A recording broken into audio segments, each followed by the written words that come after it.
ચલો ગાઈસ, સપનાસ કિચનમાં આપ સૌનું હાર્દિક સ્વાગત છે। તો અત્યારે ચાલે છે આપણે શ્રાદ્ધના દિવસો, તો આપણે દૂધ પાક બનાવવાના છે। તો એના માટે મેં અહીંયા લીધેલું છે 2.5 લીટર દૂધ છે।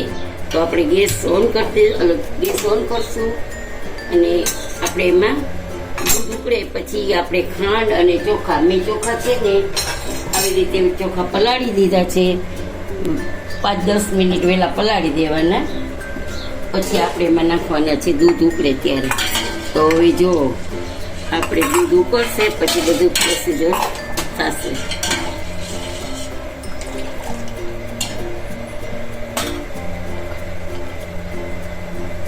તો જો આપણું દૂધ ઉકળી ગયું છે સરસ રીતે।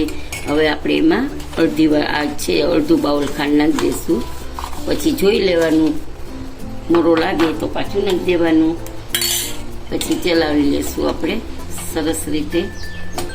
અને પછી આપણે એમાં જે પલાળેલા ચોખા છે એ આપણે બધા ઉમેરી દઈશું, અને આમાં ચોખા છે ને આમાં જ ચડી જાય ને એ જ દૂધ પાક આપણો।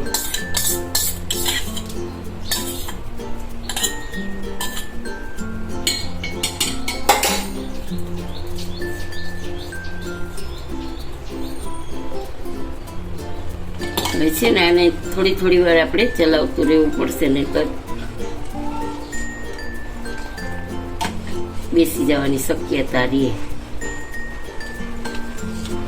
હવે આને ખૂબ જ ઉકાળવાનું છે આપણે। 2.5 લીટર જેટલું છે દૂધ, તો આપણે એને છે ને 1.5 લીટર જેટલું તો કરવું જ જોશે, એ 1/2 લીટર ઉકાળી લેવું જશે, એટલે 2 લીટર જેટલું રહે ને એટલે આપણે ત્યાં સુધી ચલાવવાનું છે। ચાલો ચલો ગાઈસ, આપણે છે ને આ કાજુ પલાળી દીધા હતા 2 મિનિટ માટે દૂધમાં, અને પછી એની એકદમ બારીક પેસ્ટ બનાવી લીધી છે, જોઈ શકો છો તમે। એટલે હવે એ આપણે આમાં ઉમેરી દઈશું।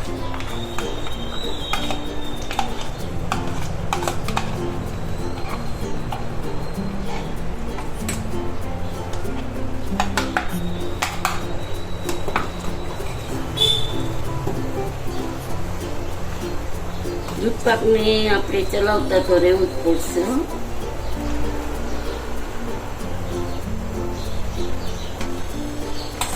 આવી રીતે બાજુમાંથી જે મલાઈ જેવું થઈ ગયું એ કાઢી લેવાનું, અને આપણે ખૂબ જ ચલાવ્યો છે એટલે આપણો દૂધ પાક એકદમ સરસ ઘાટો થઈ ગયો છે।